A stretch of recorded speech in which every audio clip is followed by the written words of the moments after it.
and welcome back to another episode of On Repeat with me, Ellie Rashid. And me, Hattie Winter. And can you believe it, Ellie? It's our final episode of 2020.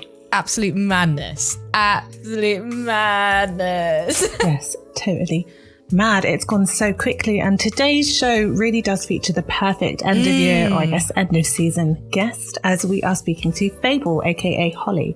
And Holly is a musician, artist, songwriter, and basically all-round Wonder Woman who's using her platform to talk about the mental health charity My Black Dog, as well as obviously give us some amazing music. And I think I can speak for both of us when I say we love speaking to Fable.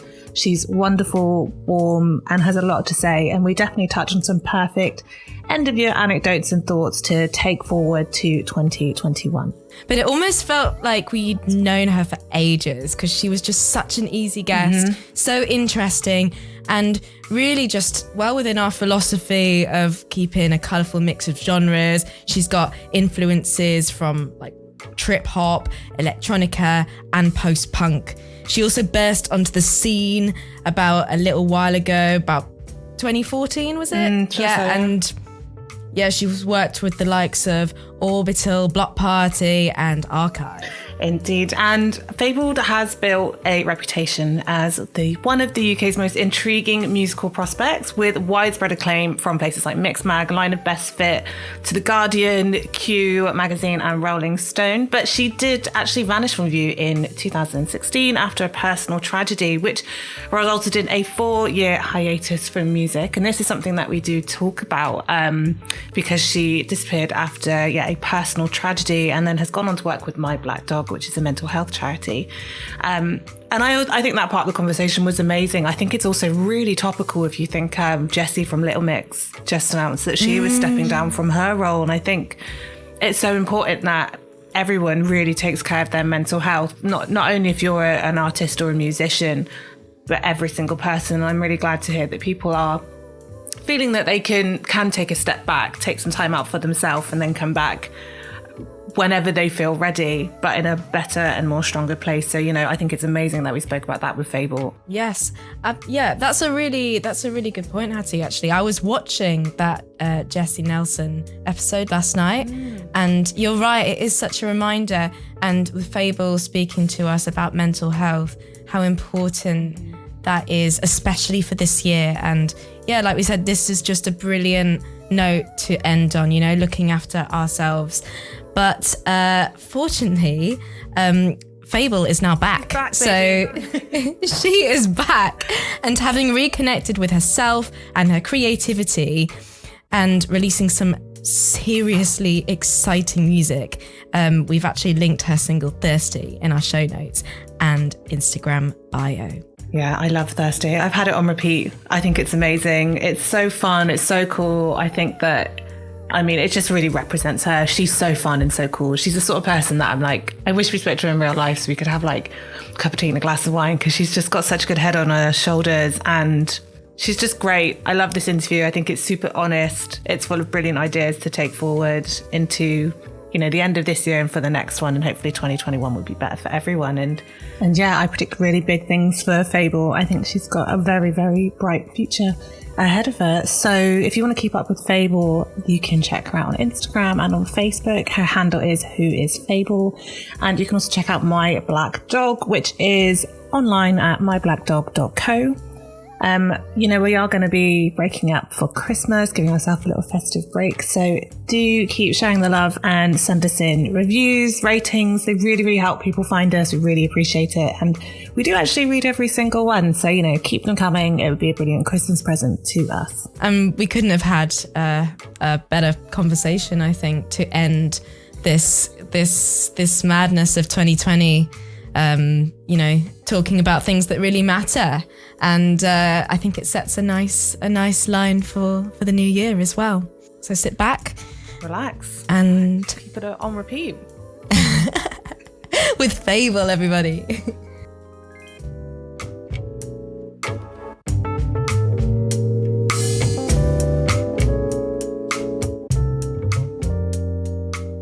Thank you so much for coming to speak to us. This is really, really exciting. And I know that we were talking well, you guys were talking a little bit about age earlier. You said you're 25. Yes, 25, quarter of a century. I'm 25 next week, and I feel like looking at everything you've done kind of puts me to shame. Oh my goodness. Honestly, mate, it doesn't feel like any of it's really like real at this point in time, to be honest. Like after the massive break from music that I had a few years ago, I think all of that stuff like before the break kind of feels like some weird wishy-washy dream that just like I was sort of like running through my life doing these things, and then like sort of kind of ended up having this little sort of breakdown when my ex-girlfriend died, and then just sort of went, okay, right, get back to reality, do some really boring real jobs and like figure out what life is like without music and how much you fucking hate it, and then come back to music with this kind of like real need and passion like reignited for it again. Yeah, amazing. What talk us through then. Talk us through like your journey then, like from like where did it start? So where did you grow up? So I grew up in Devon.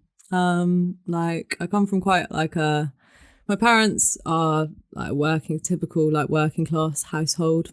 Like I've got no brothers and sisters, so I guess I was the sort of only child left to sort of like stew in my own imagination for years and like become some weird person. But yeah, my dad was like a gigging musician when I was young. Oh, cool. And he worked a day job as well, but that was always his passion. What did he do? Was he did he play an instrument? Yeah, he was a drummer. Singer? He was a drummer in a band, and he was a singer also, like at the same time as playing the drums. So I was like, wow, that's like, I looked up to him so much. I was like, wow, you're like my total hero. And like, obviously that sort of like worms its way into your psyche from quite a young age as to sort of what your passion is. And like my mum's a care worker, so she's quite like down to earth, and I guess like I just haven't really come from like a music industry family. So yeah, and I think I got a real taste for music from like going to my dad's band rehearsals when I was like 5 years old, and I had my little ear protectors on, and I'd be like sort of like so bopping along and kind of going, oh man, this is like got energy, like this is like totally better than anything I've experienced before. Oh, that's lovely. So when did you realize music was your thing then? I guess through I did like ballet when I was a little kid, so like movement and dance and like expressing, and that all kind of like came quite organically together, like through that sort of medium of like, here's a stage, this is what a stage is, do you like this setup, like, and it just became sort of like the truest part of me, and like a sort of space that I could communicate stuff that I couldn't communicate in other realms of my life, like in school or in like conversations with like people in day-to-day situations. Like it was sort of a space where it's like a safe space where you can sort of explore different things. And so I ended up sort of following that sort of path of like entered like loads of talent shows when I was like 10, and like did the whole like kind of classic thing that people do that don't come from a music industry involved family, where I guess your only insight into the industry is through television. Yeah, and totally agree. Sort of programs like The X Factor and The Voice and the rest of it. And like, so I ended up entering The Voice when I was like 16, and I got through to like the televised rounds of it. Oh my God, that must have been intense. It was so intense, man. I actually I thought in the moment, like, this is really what I need and I want, and I pinned all my hopes on this thing.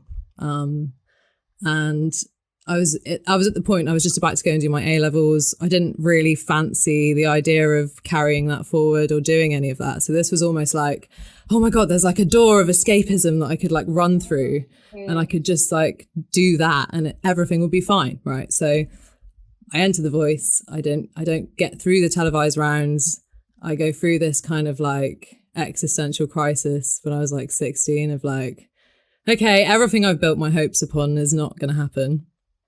Yeah, I guess that was the sort of start of like my kind of like figuring out what else I wanted to do with music. It wasn't the fact that I wanted to be some famous person. I just really enjoyed singing. I just really enjoyed the act of like sort of, you know, just communicating something and being that.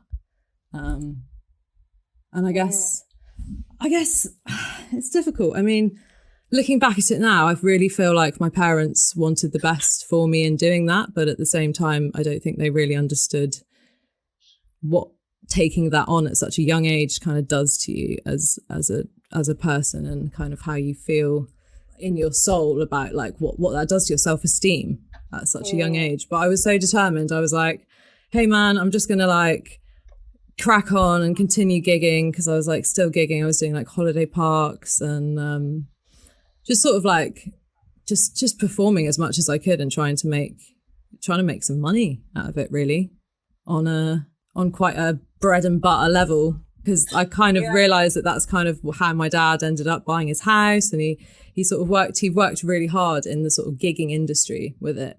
Never really made it to the big time, but I thought, okay, that's cool. I can live with that. I can live with that as something I can do that I enjoy, that I can basically be paid to play. And that was great. That was perfect. But then I ended up getting a call from a bloke who lived in Brighton, who ended up being my manager, my current manager, who had watched The Voice, the first season of that, and got in contact with me on Twitter. It was one of those moments when you're watching yourself on the internet, on the telly, and you then search your name on the internet because you're 16 and you're like, oh my God, this is the most bonkers thing that's ever happened to me in my life. I'm obviously going to search my name, which is a terrible idea. But, I would do the same though. But it worked out because I found Andy and I researched who he was, and I found out that he worked for Parlophone and that he'd managed quite a lot of acts and other bits and bobs. And he came down actually to, I was so young at the time, honestly. I was 16. I was living with my parents.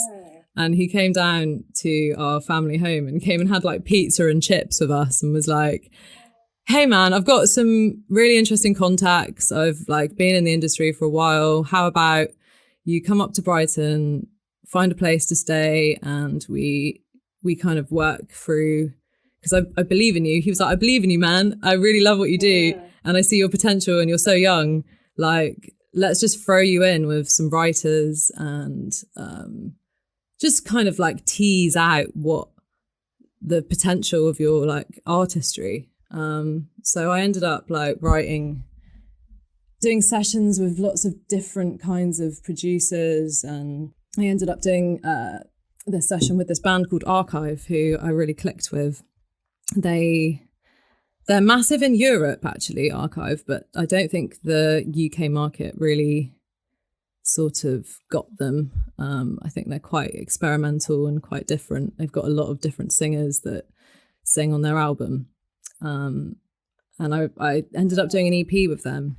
And this was also when you were like 16. This is when I was about 17. I just moved up to Brighton. So I was still so fucking young. I was so young, man. I didn't know what I was doing. But I think through just like being given the opportunity to write with older musicians and people that had worked with lots of different people, it kind of gave me a real insight into songwriting from that level, not just sort of tampering around on my own, but like kind of watching other people's kind of processes and kind of getting an understanding of like how I see myself within that. So I think that was really the kind of foundation of how my kind of career sort of sparked.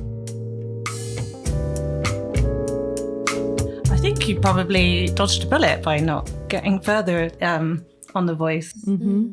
I think it's probably a good thing. We were speaking to somebody else about this because I'm from actually a really similar background. My mum's like a civil servant. My dad's a builder.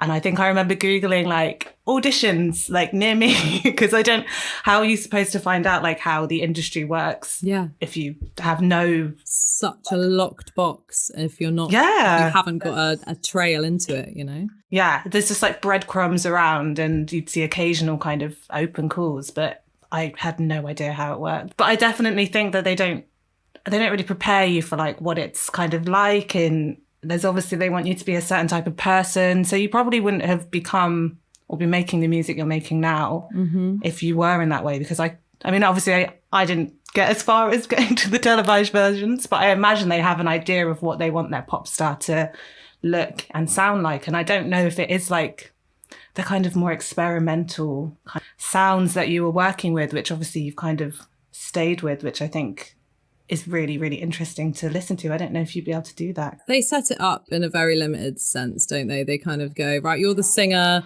you're not going to be playing any instruments, you're just going to be, you're just going to be at the front of that. And you feel really limited in that. And I think like through my experiences, it's allowed me to see what on earth I could become, because like, within that, I'd kind of already, I'd already been bored of that idea of being your standard sort of pop singer. And I think a lot of my influences are sort of taken from sort of 90s female vocalists like, Gwen Stefani and Skunk Anansie and like Porter's Head, Beth Gibbons. That sort of slightly left field thing that I just couldn't, I felt so alienated in that kind of like in this, I don't know, in the way that the industry was at the time, in sort of around about 2009, 2011, around that sort of time. I feel like the 20s, man. I think we're moving into a really like different time for music. I think it's like the boundaries of everything is all blurred, like jazz and hip hop and rock, and like all these things are coming together. Like I don't know if you've heard of an artist recently that I love called Bob Vylan. Yes. No, I haven't. Yes. Tell me more. He's wicked, man. He kind of like mixes like heavy metal and punk with like drill and trap, and like just sort of like merges all these like countercultures together, like total opposites. And like I think we're just entering like we're entering a different decade, so it's obviously got to have a different flavor to the one previous. It's really exciting. I love it. Do you have any predictions, or are you, oh my gosh, my cat just fell. Are you going to be like working in a certain sort of genre or sphere going forward? Do you know what, mate? I don't actually know. I'm at the moment, the album that I'm writing is,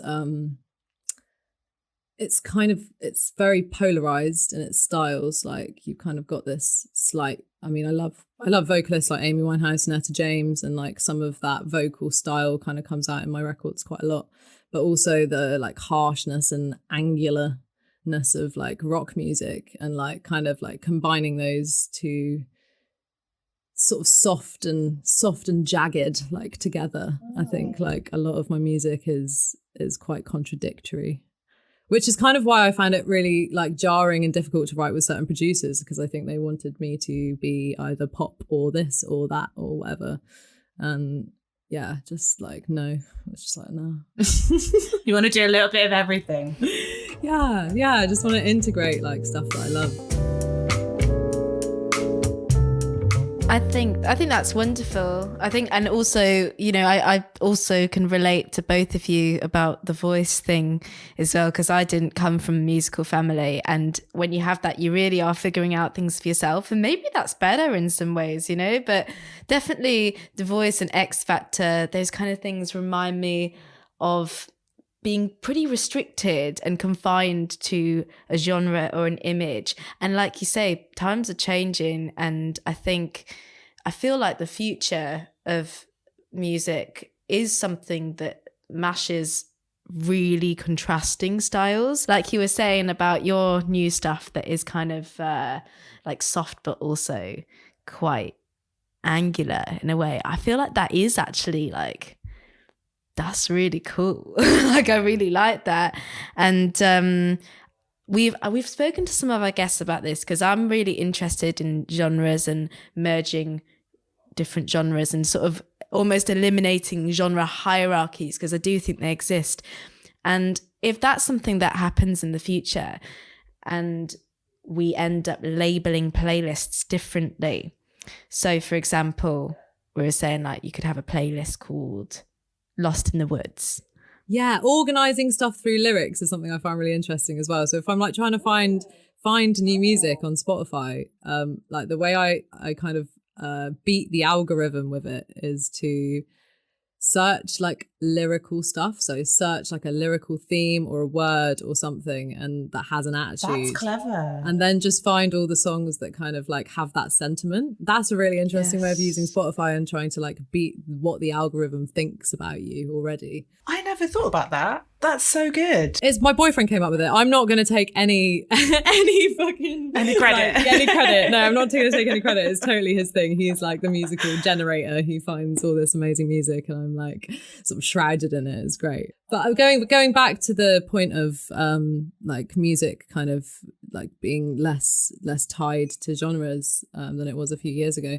I don't know if that's anything to do with the fact that the industry's sort of like moved from major labels and it being quite a limited industry to people like self-publishing and putting stuff on their own labels, and then just kind of like being able to network that online themselves. And I think because of that sort of shift in the structure of the industry, you've kind of got an allowance for more creativity. Yeah, more fun. Yeah, more fun, mate. Yeah, bring it on, roll on the future. So if you had to put your music into any of those kind of like categories, if you had to, never have to do this, what would you put it into? Would you label it? Would you sort of, what kind of lyrics would you have, or what color might you have, or where might you be? Oh, okay. Yeah, I kind of like, I think a lot of my lyrics are a little bit like esoteric and a bit kind of like talking about issues that aren't like your standard love song, or sort of kind of like more like issues about like, you know, the planet and where we're at in humanity and all this like lofty bollocks that I love chatting about. Sort of, I don't know. I think like that's really interesting that you said about colors as well, with like the labeling of stuff, because it's moods, isn't it? It's almost like that synesthetic thing of like, yeah, like different colors of songs and how that makes you feel. Does your album have a color? I think each single definitely has a color. I think like the first single was Thirsty. I don't know if you've heard any of it yet, or yeah. I was listening to it before. Cool. It's interesting you say about having lots of like influences in sounds, because I was like, it reminds me of this, it sounds like this. You said Portishead and I was like, yes, it had a Portishead feeling to it. Mm-hmm. Yes. Maybe from being from Bristol, I was like, I know Portishead like the back of my hand. It was like this sort of trip hop sound, but not. I was like, it was really nice. It was also a really good music video, because I don't know about you, but I'm excited to see music videos now. I think a lot of music videos have been kind of, I don't know, like downplayed. I don't know if I really see like fresh and cartoons as well. That's something that's been happening a lot during lockdown. But even that I really like, because it just seems like, I don't know, it seems like there's something like really fun and people have really like tried with it, and and I don't know, rather than seeing like, I don't know, maybe it's because I'm just sick of seeing like Zoom adverts, you know, on television.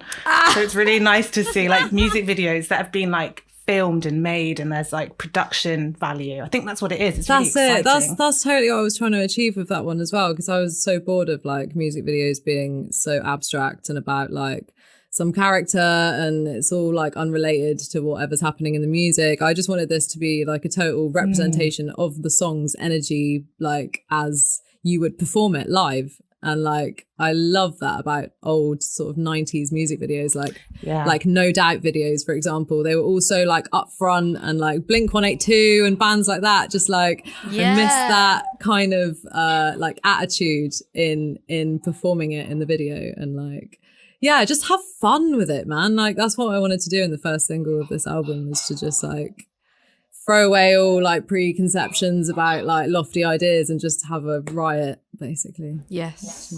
I loved it. Was that filmed like not recently? Oh, mate, I've got lockdown, or was it? I've got the funniest story about that film, actually, about the process of filming it. Even it was, I don't know if you remember, in August, or was it July? I think we had like the hottest day in London on record. It was about 42 degrees. And I'd planned this video to be shot in latex. So there's like a scene in that video, right, where I'm the reality, it looks really glamorous, but the reality of that was I was the only female on set. I had a public toilet, a public toilet, one of the toilets in the building to change in. So the process of this was like to lube myself up with KY jelly, even though it was like 42 degrees, to try and like slip myself into a latex outfit and then like actually dance and sing in real time in 40-degree heat when the top of the roof was made out of like some kind of metal, like, oh my god, mate, it was about 42 degrees in the room, and I think at one point I sweated so much that I ended up slipping on the puddle of my own sweat that I'd created under me. And I was on my arse. It wasn't good.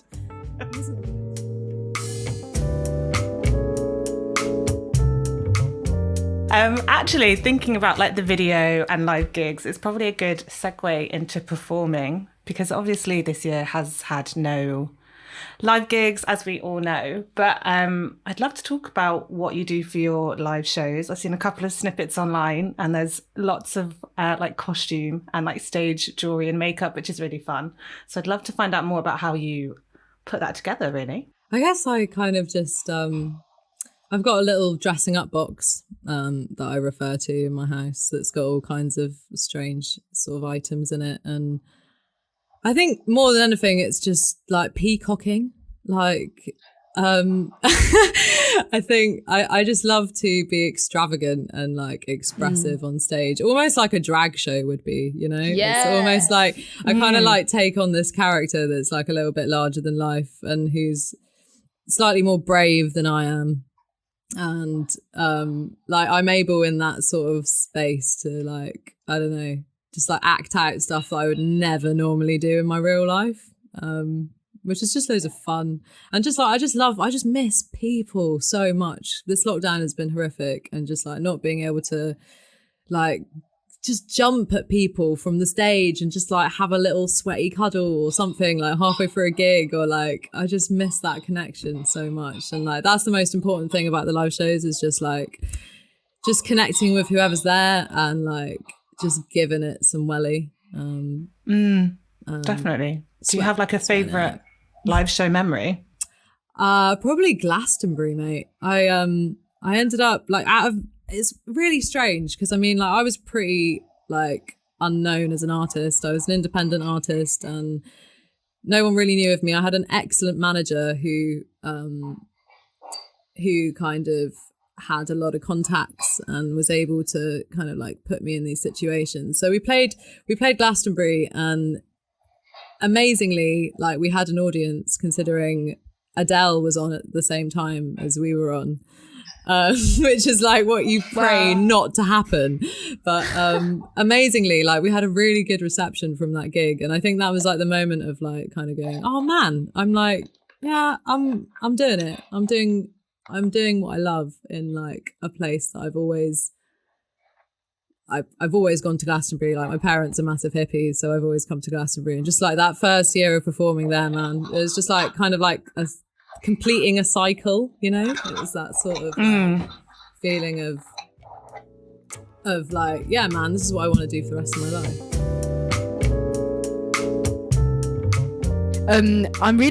I'm enjoying hearing about like your sort of music sort of philosophy and also your journey. And one bit of your journey that kind of struck me, and it reminded me actually when we were talking about lyrics, I think I remember Googling some kind of like lonely like lyrics during lockdown on Spotify, and Black Dog came up, and I think that Arlo Parks song is a real kind of like song of this year for for mental health as well. And then I've obviously realized that you are an ambassador for Black Dog. My black dog, yeah. Did you like the link there that I tried to do? Loved that. It was the most tedious link ever. Well. It was amazing. It was my dyslexic brain was going. But yeah, no. Tell us about that. Like, how did that then come about? With everything after the music, you said you took a little break. Yeah, and I took a little break from music because I was at a really shitty point with my mental health a few years ago. Like I was living in this shared house in Brighton that was kind of full of people that weren't conducive to like being very well, like mentally. Like I was like, I was living hand to mouth. I was a pizza delivery driver in the evenings, and I was like just trying to write music in the daytime. And a few months later, after that all began, I lost my ex-girlfriend, and she was going through some like really, really mad shit. Like she had a really difficult life, and she lost her dad when she was younger, and she was going through a lot of shit, man. And I got myself caught up in trying to like sort of help her through that. And obviously, there's only so much that you can do for someone with their own struggles, and you have got to take yourself away from it. So I did. And then the kind of guilt when I found out that she'd killed herself was like, it was a lot. So I had to go. I had to like fuck off for a bit and sort of like reevaluate, like go back into my little hermit self and like reevaluate a lot of the stuff that I've been pushing back into my mind, like in order to sort of like handle my present situation. So yeah, I think having that like break and sort of getting a normal job and being quite simple and plain and just sort of like getting through the day, like that was so important for just like, just getting back to grips with like reality after all that whirlwind of like great things happening in music, and like, it was all wonderful stuff, but I just felt not quite in the headspace to be that person at that time. So yeah, I had a break. I met a really lovely guy who's my current partner, and we've been together for 4 years, and like he's been like so grounding, and so like we're both like completely fucking off our rockers, but like he gets me, and he's doing a philosophy course at the moment, and I think like we're both like working through our shit, but in like the most healthy way possible. And like, so yeah, going back to the My Black Dog thing, a chap called Eddie Temple Morris, who has been supporting me for a really long time with my music. He's got a show on Virgin Radio. He introduced me to the organisation, and I had a little word with them. They really sort of liked where I was trying to take my music with talking about mental health on different platforms and just trying to open up about stuff, man, because I feel like we're in the age of social media. Everything's like so like such a facade, and we're all pretending that we're fine. And like, I think it's just really important to like open up the conversation and like I know everybody's doing it at the moment, but it's like, I think it's like a national cleansing of ourselves in a sense. Like, I think we've had the stiff upper lip because we're British for so long. Like I think the younger generations are definitely feeling the need to sort of express what's on their mind, and like it's still such a taboo thing. It's still such a taboo subject. Even my mom was saying like, oh, you're doing all this stuff, like you're talking about your personal life and your struggles with mental health. How do you think that will affect your like career? And like, I'm sort of thinking, oh man, you're coming from a different time and space right now, Mum. Like, it isn't about trying to cover up your scars and like try and be somebody that other people expect you to be. It's kind of about sharing, like somewhat oversharing who you are, so that other people find some kind of like connection, and we don't all have to feel like completely alone in our struggles, and know that there's somebody else there feeling exactly the same. And I think like that's the most important part of sort of talking about this stuff. So yeah, so I'd like to talk about My Black Dog. It's a brilliant charity. They are a bunch of volunteers who have been through various mental health issues in the past, and they're there on the phone. If you want to like just give them a call, pick up the phone and talk to somebody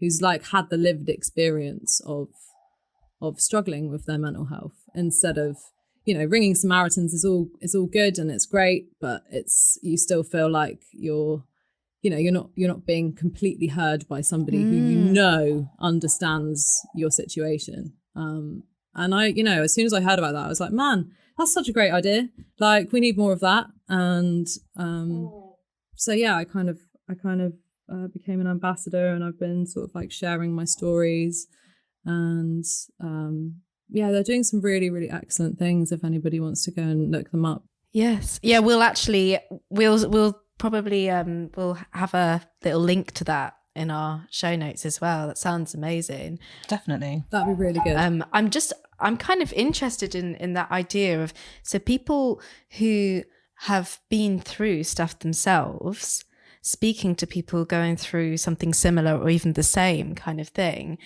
That's I mean, that is, like you say, it's amazing, but also I'm just thinking about those people.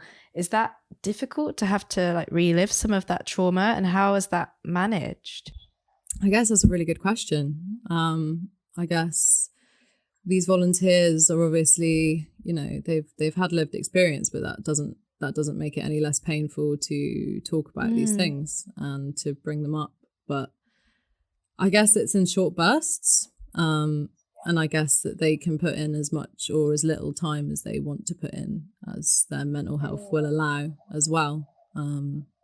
But I think, yeah, I mean, I just think that we've all got to be each other's counsellors in a sense, because there's no point in trying to divert it to, I don't know, some, you know, professionals that, you know, are stacked, have a list of people that are on a waiting list, and you're sort of waiting around to talk to somebody. It's much better to just get the conversation rolling and to just start talking about stuff, because that's the only way that I can personally order anything in my brain. If I'm just thinking about it myself and I'm like left to my own devices, I'll tie myself up in knots. If I can linearly talk it through with somebody, I think that's really beneficial.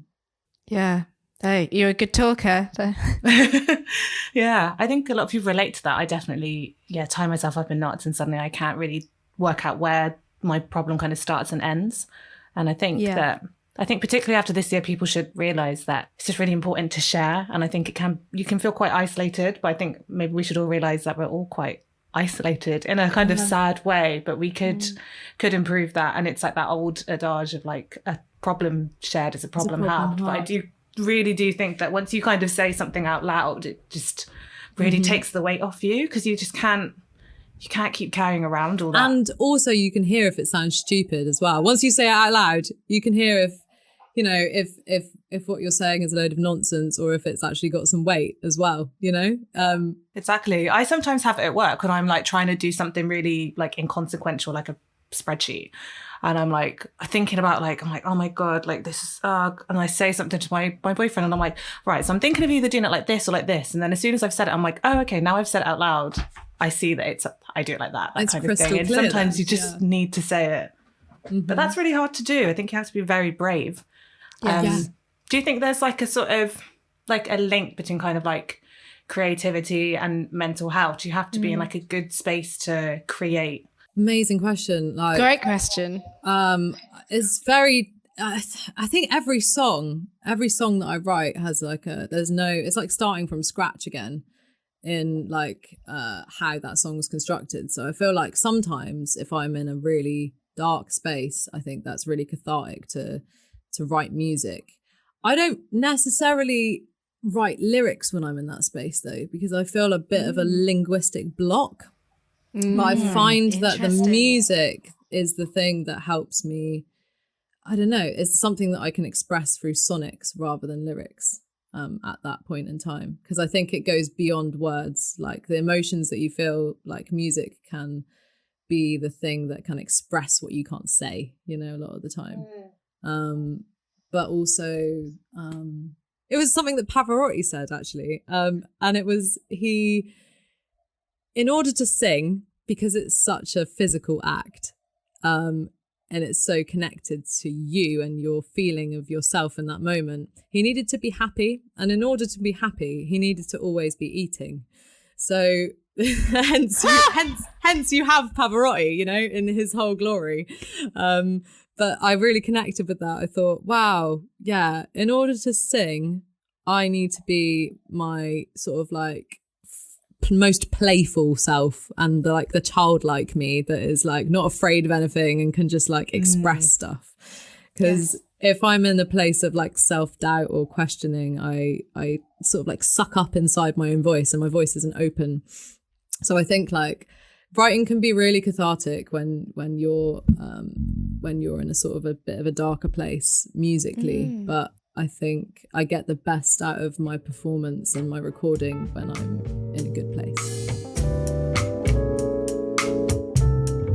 Amazing.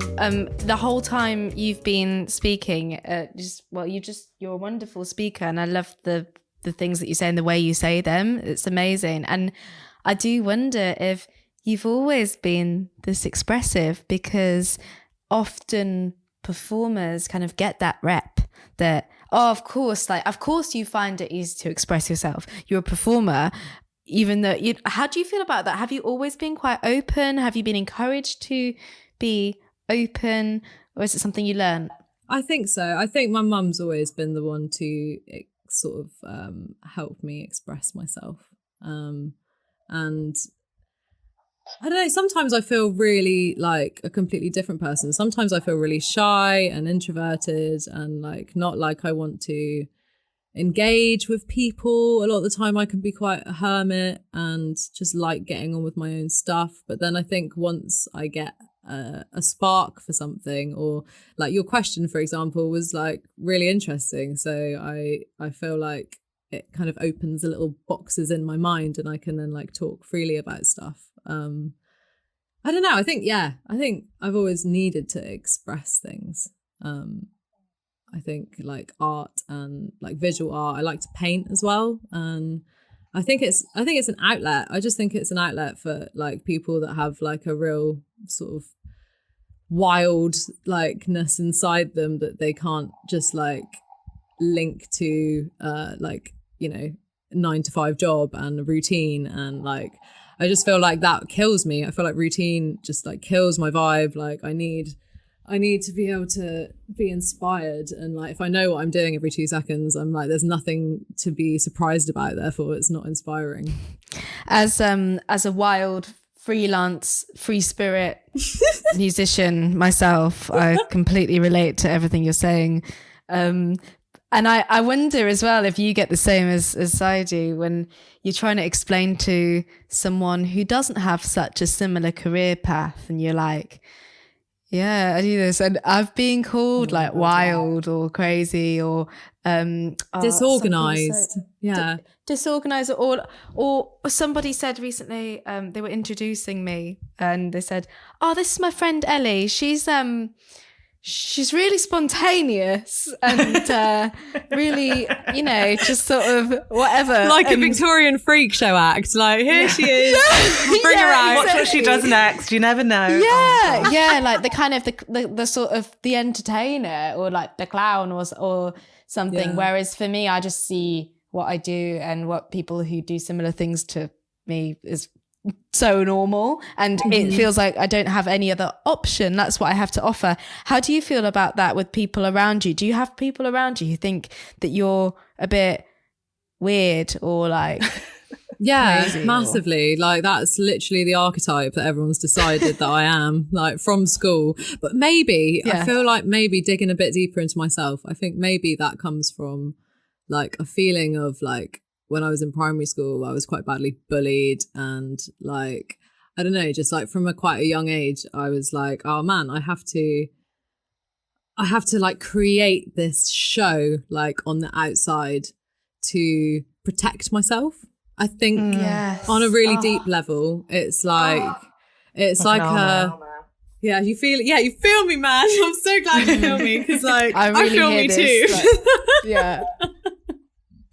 But it's like a shell, and I feel safe inside that place of like, you know, if I can make people laugh, if I can entertain people, then they might not look much further, and they might not try and unpick my personality, you know? Yes. Oh, I just relate to everything that you're saying so much, and I wonder how many people listening would also relate, whether they're now adults or even younger than that. And I wonder, do you have any bits of advice that you would offer to someone who was perhaps going through this at school or at university or just in life, where they feel like they kind of don't fit in and they have to develop this armor or this shield of an extrovert persona as a coping mechanism? I think I think it's something that a lot of people go through, and if you are from a young age kind of like put in the spotlight, or do you just feel like there's something different about you, or you feel like for no apparent reason, I don't know, you don't fit in with a tribe or whatever, I just say fuck it, just continue doing what you're doing and just fucking be yourself, because like at the end of the day that will give you a sense of authenticity. Like later on you're like, well, I was true to who I said I was, and I did it, and you know what, like you're never going to meet those people again. Like half the people in your life are literally transient, and the only person that you really have to live with is yourself. So so true. You sort of glide through that and you kind of come back to yourself. I think like, oh man, my whole life, like from sort of the age of about like 12 to like 21, after age 21, my whole time has been spent like unpicking that experience of adolescence and like trying to understand that, and like trying to sort of like get to grips with what I went through, and like kind of undo a lot of the conditioning and the programming that other people's children put on you from school. Like that stuff just sticks until you assess it and do some mindfulness and do some digging, because that stuff like really affects like every decision you make then for the rest of your life, because it decides who you are. But then you have to decide who you are, not who other people have decided who you are, you know? It's that thing.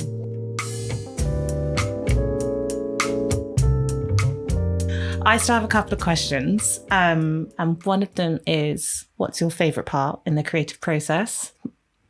If you have a favourite part, maybe you don't. I think my favourite part is actually after I've written like most of the music to a track and I've got my lyrics down.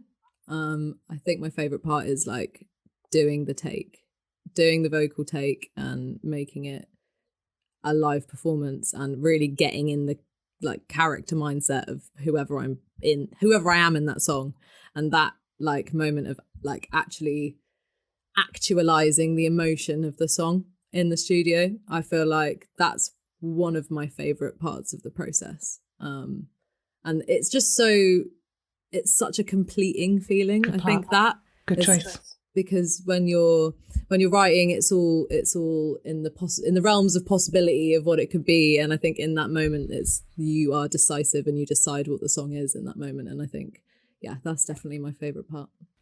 Hopefully more of that as well. That sounds amazing. And actually, what is your kind of writing process like? I mean, I'm working with an amazing producer at the moment called Jonas Persons. He's from Sweden. Sorry, he's in Switzerland for some reason.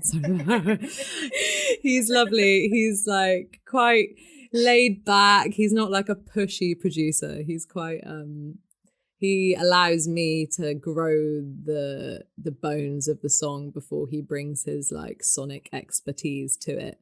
And I'm really lucky to have found someone like that, because I've worked with a lot of producers in the past that they're quite dick heavy and they throw their weight around and they tell you what's good and what's not. Whereas Jonas is like, okay, that's a very strange idea you've got there, Holly, but I will allow you to expand on it and see if it goes anywhere. But I kind of like, I'm working with him, so I kind of start writing songs in my bedroom where I'm sat now. And I've just got my little fat boy here. I've got my... I've got my 303 drum machine, and I've just got like a really simple little interface on my piano. So I kind of just bash around on that and make some melodies with my voice, and like layer stuff up. And then I feel like I've kind of got a little bit of a chord progression and a beat. That's kind of where I start. And then I've got a vibe, and then I can put down lyrics on top of that, or I can take it to Jonas in the studio and we can like build a huge track, and then I'll just go in and do a vocal. But I don't know, man, it always happens differently every time. Like every time I write a song, it's always like either a different inspiration, like a book or a word or something, or spark something. But it's always like writing each song is like starting from scratch. Oh, nice. Do you ever like sit on the ideas? Do you ever like, I don't know. Yeah. Do you like sit on them for ages or anything? Or you've got loads of voice notes on your phone of like ideas and you come back to them, or some of them I would just like never want anyone to hear. Like some of these voice notes, I'm like, oh, that's a bit off. But yeah, I think like I don't know. Yeah, I just kind of I take whatever's inspiring me in the moment and just try and like actualize that. I've got this track that I've been like stewing for about 3 months at the moment, that I just like. Some songs are so instant, and like Thirsty, for example, was written in about 2 hours with Jonas, like just like throwing different ideas down. And then some songs like this other single that I've got stewing at the moment, I'm like just dabbling and like doing like a couple of lines like every couple of days or something, and it's just growing so slowly, but I've got time to really mull it over. And I think I don't know, yeah, some songs really lend to writing them quickly and getting that idea down in the moment so it doesn't become warped or changed. But yeah, some songs are just like a big Sunday stew that you just like throw the carrots in, you go and have a coffee, and you come back and put the chicken in, and then just sort of like leave it to bubble over for a bit until it's got some flavors. Like I love it so much. I'm looking forward to listening to your stew of music. Let us know when that one's out.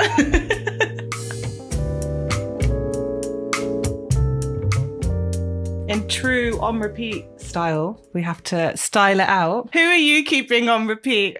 Who am I keeping on repeat at the moment? I'm in love with a band from Russia called Short Paris. Check them out. They're amazing. He's like a skinhead version of David Bowie in Russia, which is obviously sounds like quite a difficult thing to be. I think it's just him. I think it's just one dude. But he makes like the most interesting sort of like industrial kind of rock, but also like quite Russian, very Russian, I think. You kind of definitely picked that up from it. But I'm so into my Russian music at the moment because my boyfriend's obviously obsessed with it. So I've just been digging into Short Paris's back catalogue. So go check them out. It's amazing.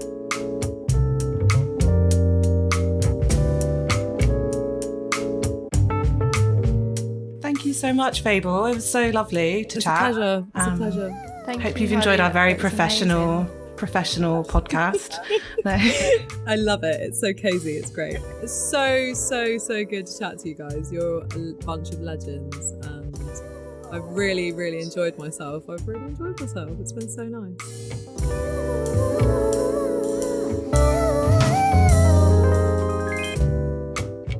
Oh, I love that episode. It was so good, so fun.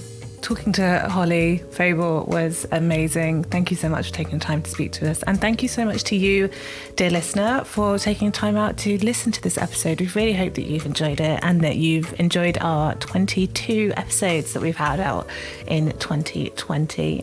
So yeah, do sit back, stay with us. We're going to be having more really exciting guests after Christmas. We'll be back in January, and I hope everyone has a lovely Christmas if you're celebrating it. A very healthy and happy start to the new year.